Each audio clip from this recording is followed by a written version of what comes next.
you'd ask to put your name on them, but then again, if you did, great. If not, I understand. We'll probably get what we can answer here today, and whatever we can't get done, we'll see to it that it does happen. But we won't know who the question is. If it doesn't get asked, you may have to come up and own it in order to get the answer you're looking for. Thank you. Go ahead. Thank you, Commissioner. Again, I wanted to thank everybody for coming again. For any late folks, I'm Scott Blauvelt. I'm the Director of Regulatory Affairs for JKLM Energy. I wanted to briefly introduce our project team. Joe Herrick and Jeff Walsh from Penn Environmental and Remediation. They're the independent environmental consultant we retained to assist us in the performance of the hydrogeologic investigation. Bruce Fishman, toxicologist, also a member of the project team, to assist us in interpreting the laboratory data. I want to just spend a few minutes here talking about this incident again. Some of this may be a little bit repetitive, but I wanted to make sure that in an effort to fully disclose what was going on our well pad, that I talk a little bit about what we were doing. As DEP indicated in their investigation, during the week of the 14th of September of this year, we were drilling the top hole of our second exploratory well in this region. It's the Reese Hollow 118 well pad. The well was the 2HU. And we were in the very early phases of drilling what we refer to as the top hole. The top hole is the portion of the well bore where you're penetrating the groundwater flow system.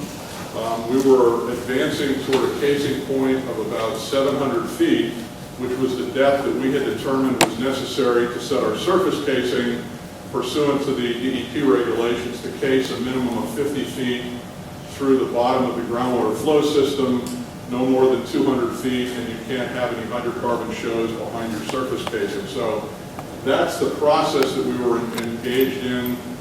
We were close to that casing point, getting ready to set surface casing. And in the process of drilling that surface or top hole section of the wellbore, we'd encountered several fracture zones. And these fracture zones are not at all uncommon. If you drive down the highway and you see an outcrop along the road, you see water coming out of those fractures. When it's raining, you'll see icicles hanging off of them in the cold weather.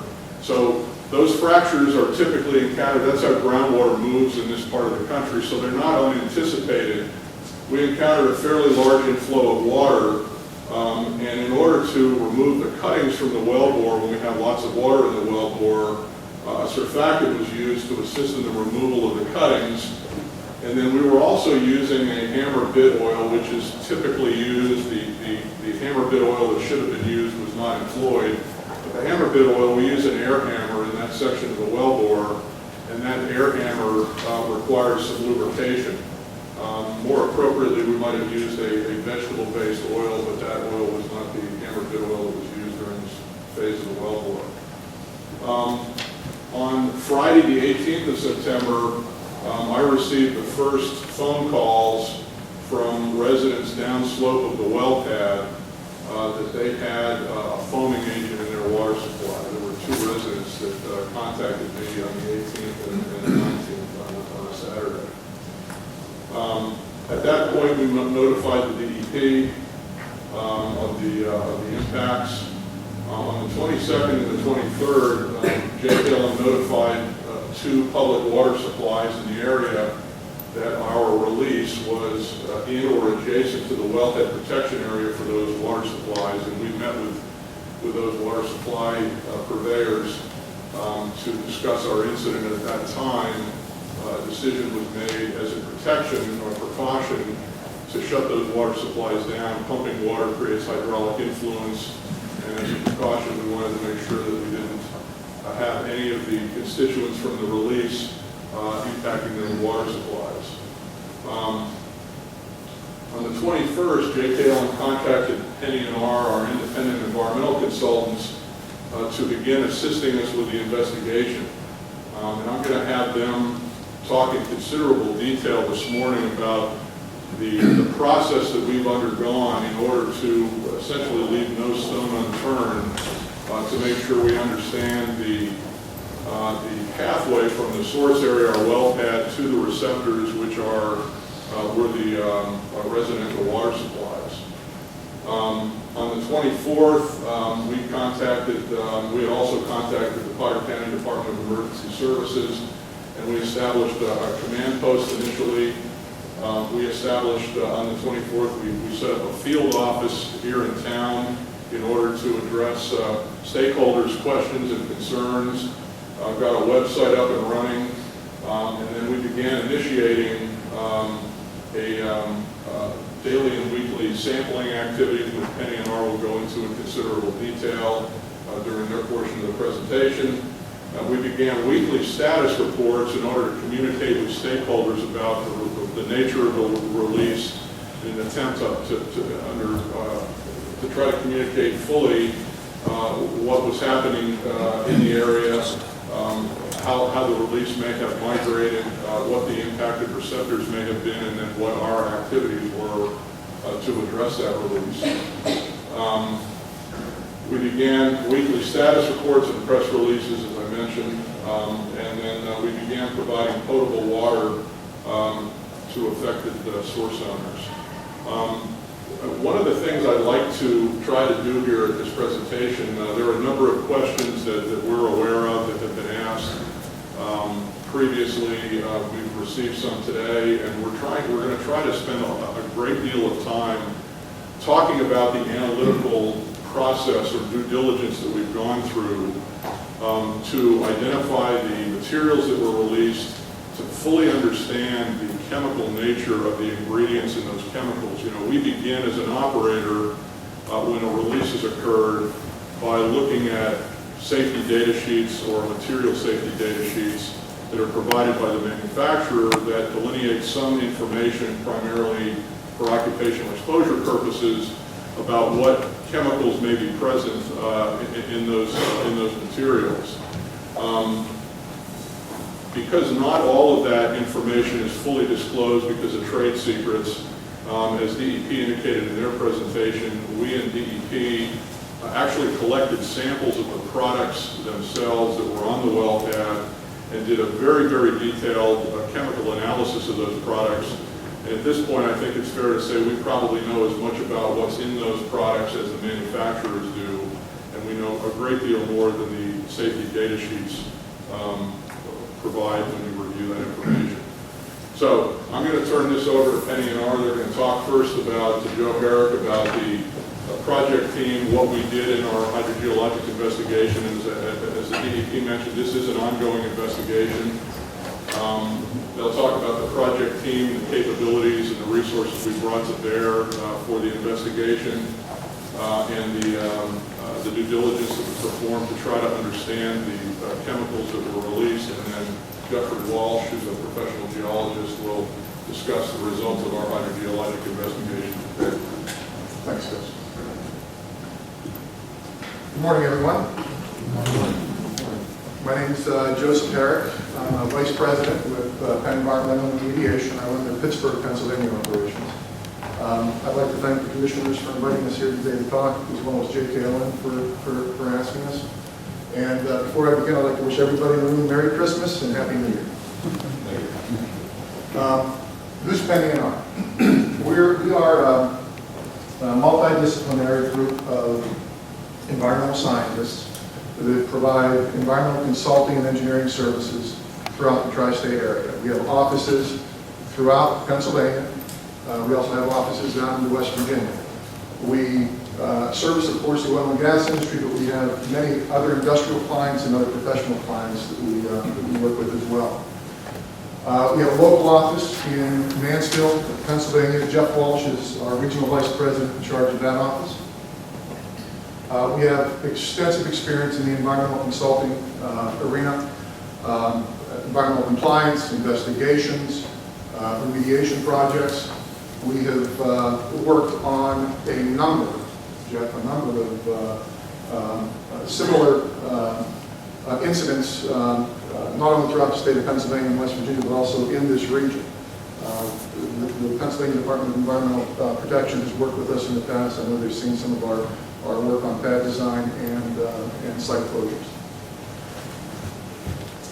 Some of the resources that we brought to bear specifically on this project, we have 3 very senior level individuals that are managing 3 separate aspects or tasks of this project. Jeffrey Walsh, again the Vice President of our Regional Operations, is managing the response and monitoring activities associated with the release.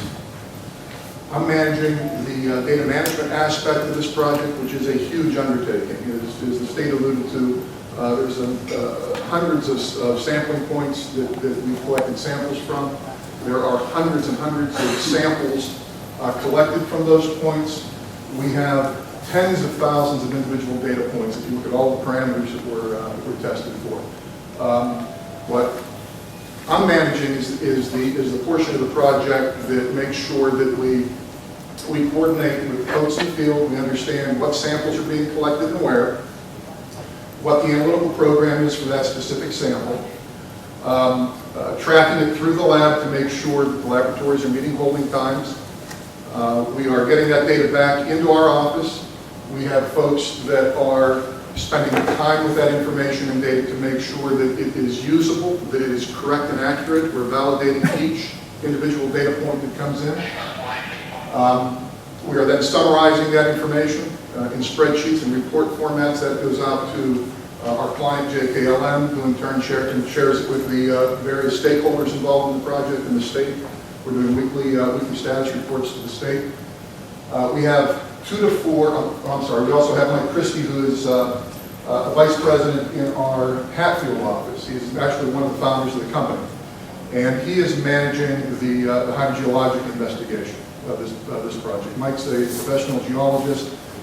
He has over 30 years of experience, as does Jeff. So between the 3 of us, we almost have a century of experience doing this type of work. Jeff has 2 to 4 sampling teams that are dedicated to canvassing the area of the release in the county, out collecting samples on a daily basis. I think we've backed it down to weekly right now, Jeff? Every week, that's right. Okay. Our numbers, I think, are pretty consistent with what the state put up earlier. We counted them up yesterday before we came over to Caldersport. We have about 120 individual sample locations, wells, springs, streams that we've sampled over the last 3-4 months. From those sources, and these are just our samples, this number doesn't include the number of samples the state has collected. We have sampled, or we have collected over 600 individual samples of water for analysis from those 120 sample points. As I indicated, we have a dedicated staff of scientists in our office that are operating behind the scenes, that receive the data, coordinate with the field folks in the laboratory, they validate the data, summarize it, and get it into a format that we all here can look at and understand. We're using 3 accredited labs. We're using a company called RJ Lee. It's located in Monroeville, Pennsylvania. RJ Lee is a nationally recognized product materials lab. We're using them to analyze product samples, and in some instances water samples from the wells, to identify exactly what the components of the product are. That's their specialty. They're a forensic laboratory that specializes in looking at a material and identifying exactly what that material is made up of. We're also using Fairway Labs, which is a local regional lab. They're doing most of the heavy lifting on this project with regards to the daily and weekly samples that we're collecting for water quality parameters. And the third lab that we're using is a laboratory called Test America. They're a national laboratory. They've got offices throughout the United States. They're nationally recognized as one of the top environmental analytical laboratories in the nation. They're doing the majority of our higher level organic analyses for VOCs and SVOCs. our initial evaluation, some of this is going to sound similar to what you heard from the state because as scientists, we kind of go through the same process. The first thing that we did once we were brought on board, we tried to understand what was released and where it was released. We were given information regarding the surfactant that was used on site, I believe it was called F485, and information regarding the hammer drill oil. In order to begin the investigation quickly, we didn't have time to analyze these products before we went out and started sampling sources. So we had to use some professional judgment, looking at the information that was available to us on the SDSs and on the internet regarding these compounds. And what we were able to find out initially was that the surfactant was an alcohol-based surfactant, predominantly contained isopropanol. There were some other alcohols in it. The hammer drill oil was predominantly petroleum-based. It was a mineral oil-based product used for lubricating. So we took that information and working with the state, we developed an initial list of parameters that we were going to go out and test for immediately after the release. Those parameters, again, very, very close to what the state had used. Methyl blue activated substances, which is just a test, it's a fancy word, it's a test for soap or foaming agents. Isopropanol, which was the major constituent of the surfactant. Acetone, which is a breakdown product or a degradation product of isopropanol. That's what it breaks down to in the environment. Oil and grease, which is a kind of an indicator parameter. It's a very good parameter to use if you believe you have a oil or petroleum-related substance that you're looking for.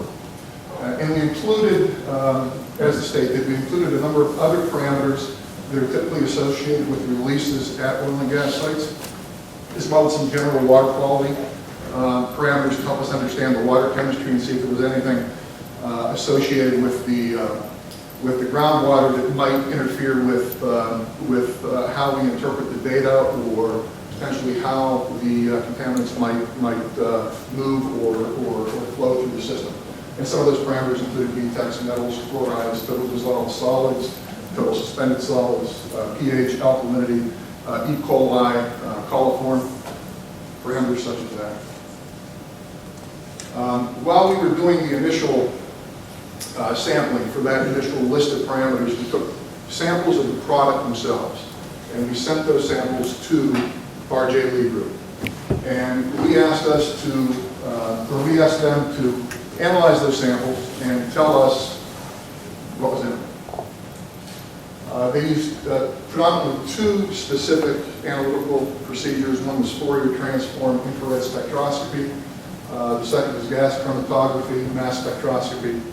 And what those analyses told us was that it confirmed that we were dealing with an alcohol-based product predominantly and a mineral oil or petroleum-based product predominantly.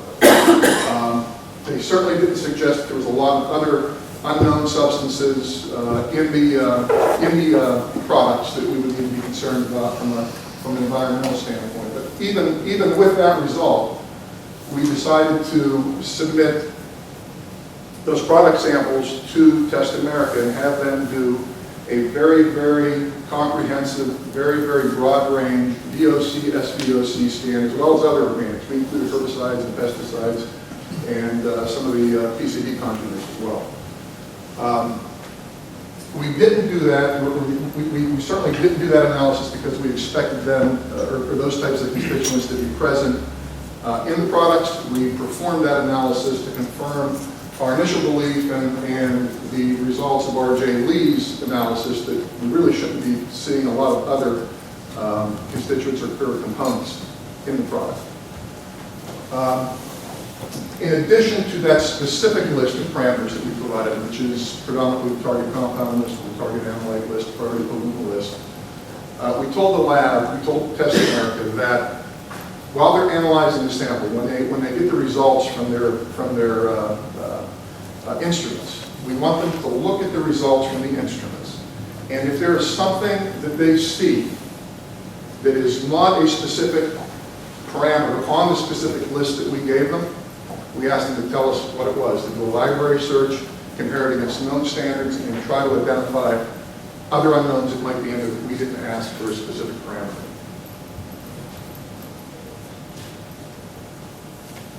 So what did we find out? Well, pretty much as expected. The surfactant contained a number of different alcohols, predominantly isopropanol.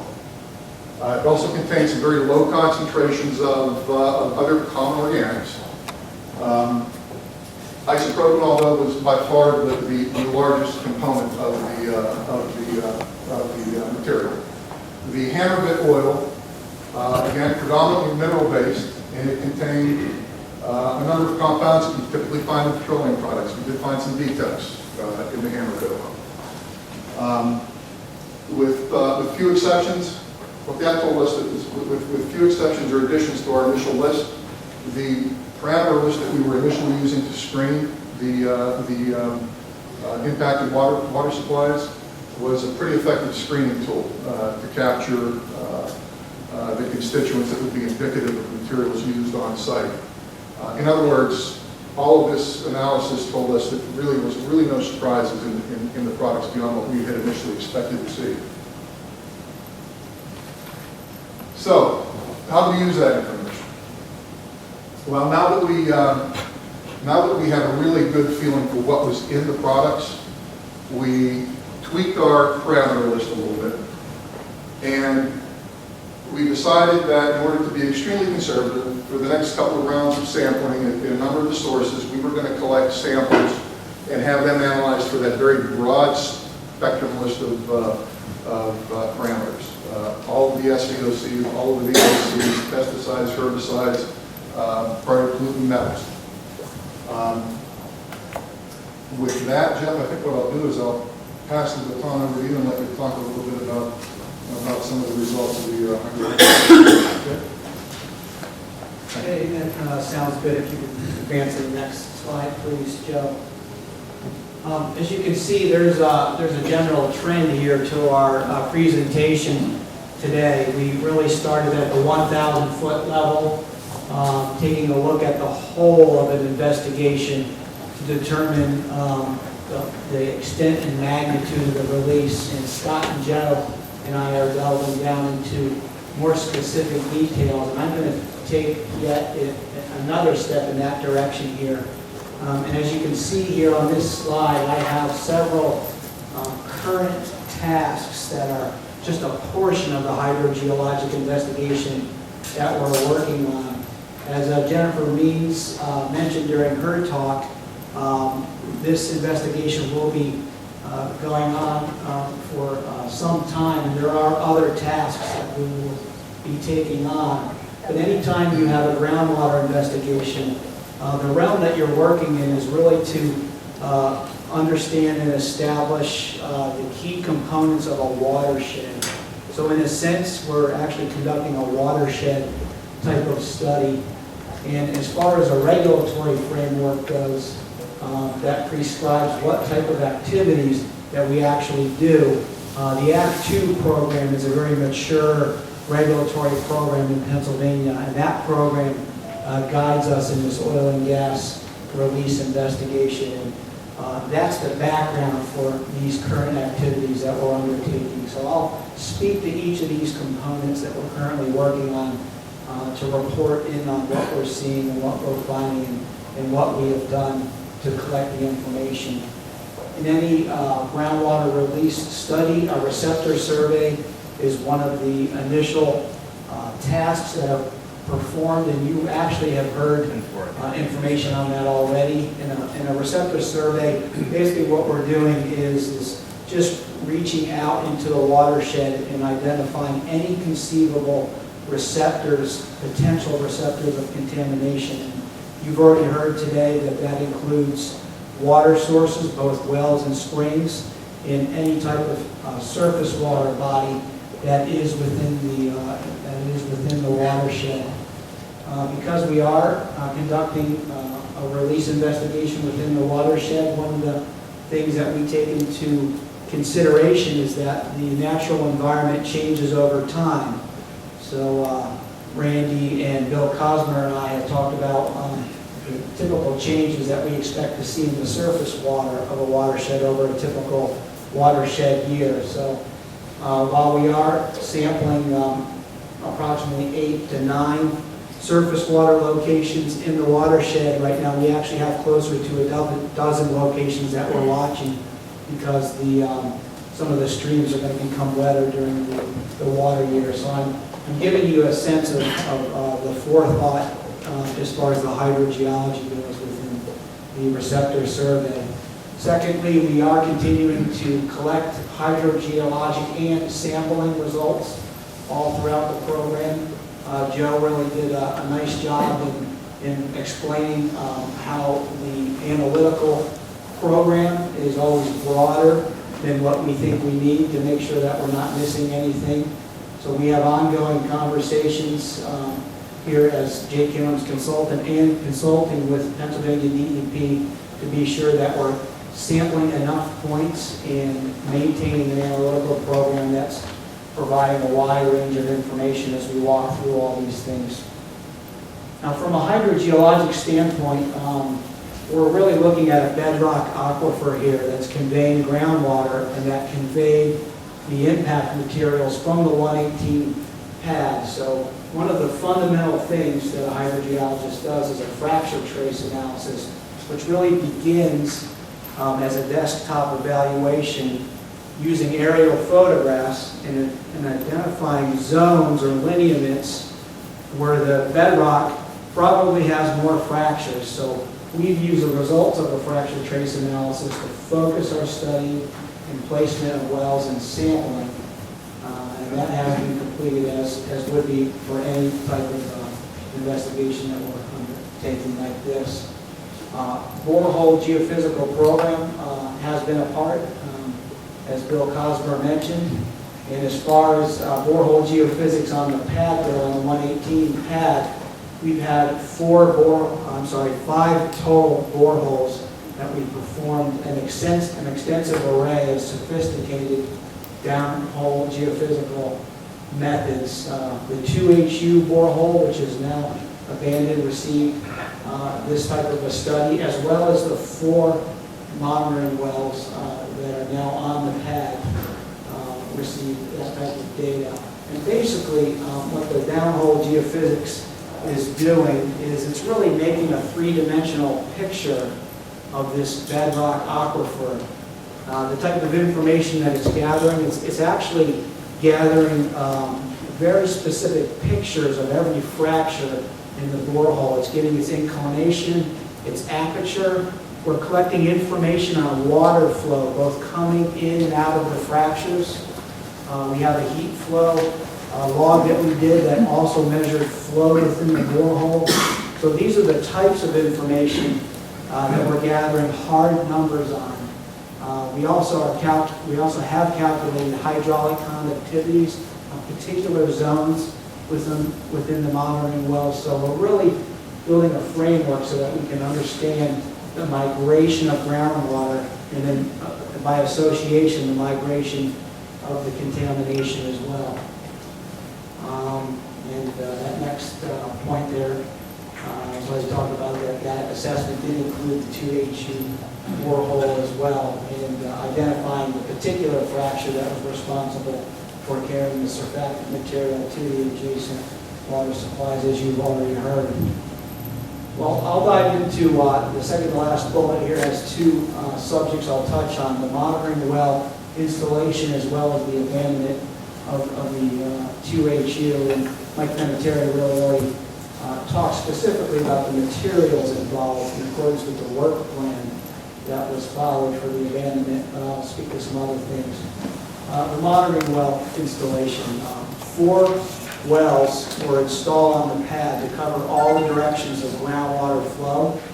The depth of the monitoring wells is 500 feet to target the aquifer that is being utilized not only for the water supplies, as we've heard today, but also to understand the natural environment, that is the surface water receptors that receive that groundwater through base flow.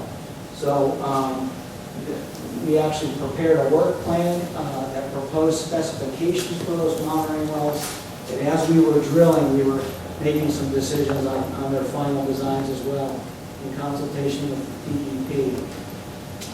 And regarding the abandonment, the monitoring wells not only provide this hydrogeologic information for the aquifer and give chemical information about the nature of the impact on the pad, they also, as Mike Beneteri mentioned, and I think Bill Cosmer did as well, they also provided points to monitor the aquifer while the 2HU borehole was properly sealed and abandoned. So they were our windows into the aquifer to make sure there was no detrimental effects of a good activity, that is sealing the 2HU borehole. And I'm pleased to report that we saw no detrimental effects to the aquifer leaving the pad, and it was a very successful operation there. Similar to the in-situ data loggers that we heard about that have been purchased for the 16 water shed points. We also use data loggers as well as chemical analysis during that process to really carefully watch the wells throughout time. And then finally, this is really a study that's focusing on two media, as we say, in the hydrogeologic world. It's a groundwater and surface water study, and so we are continuing to collect that data. So what do we know? Joe's given us some important information analytically, what we already know, and here are three conclusions that we reached from a hydrogeologic standpoint. So the water supplies that were initially affected by the surface release, the concentration, that is the contaminants associated with the 2HU release, has really dissipated, and they now meet the listed parameters for each of those analytes. So in a word or two, the contamination has dissipated greatly, and we're very pleased with that. We will continue the monitoring. We have a lot more monitoring to go to make sure that none of those concentrations rebound or are rediscovered. But these initial results are very favorable up on the release site at the pad. Secondly, the 2HU has been included in that sampling prior to it being sampled, and it too had site analytes that were greatly diminished in meeting the standards for each of those compounds. And lastly, because we are analyzing for many different components within the watershed, we are identifying other concentrations of other analytes which are not associated with the materials that were released on the site. And those include several metals and some different types of bacteria. So we'll continue to keep those analyses broad and look at those things and report on those as well. Now at this point, we're going to review some of the near-term activities that's coming through the investigation. Scott? Yeah.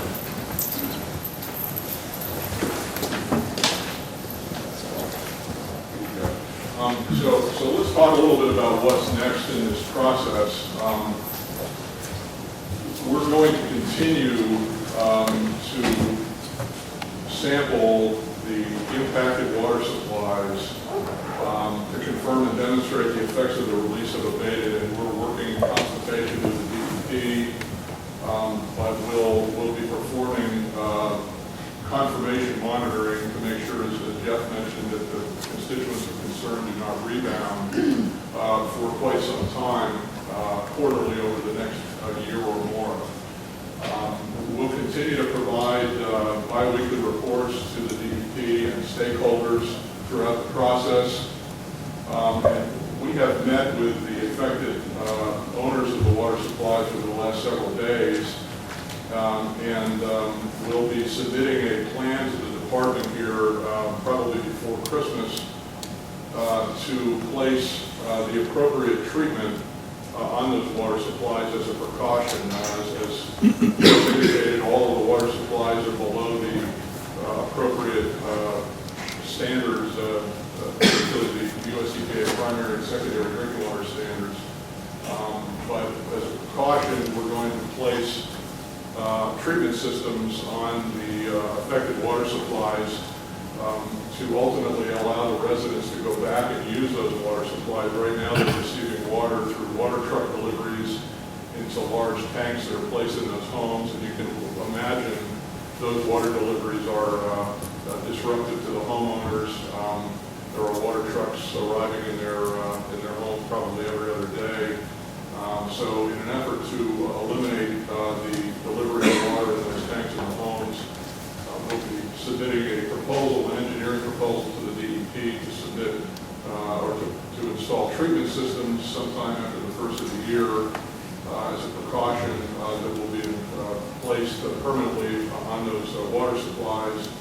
And then we'll be doing confirmation sampling along with the department to verify that those treatment systems are functioning properly over the next several months, and to make sure that the finished water from those treatment systems is meeting the drinking water standards. If they're not, we will do the necessary engineering to re-engineer the treatment trains in those systems to make sure they do their jobs.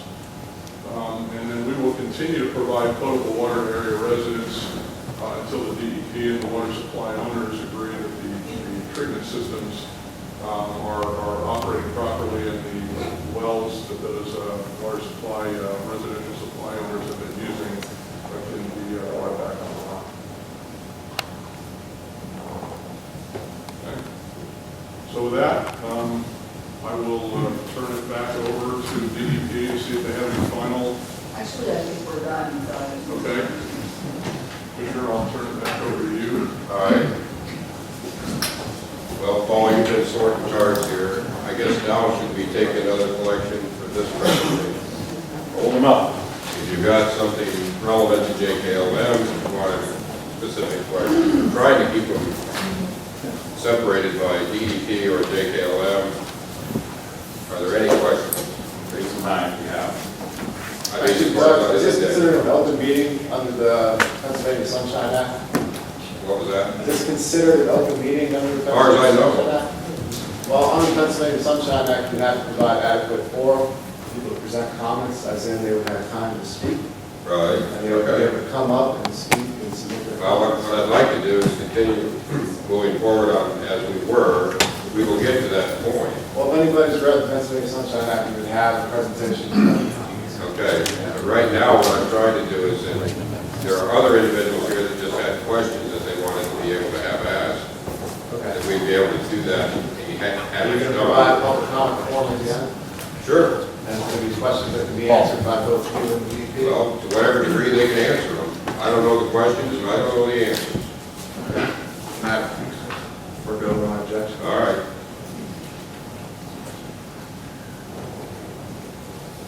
So I guess at this point, Paul, what have you got in your hands that All right. tells you what you want to do next?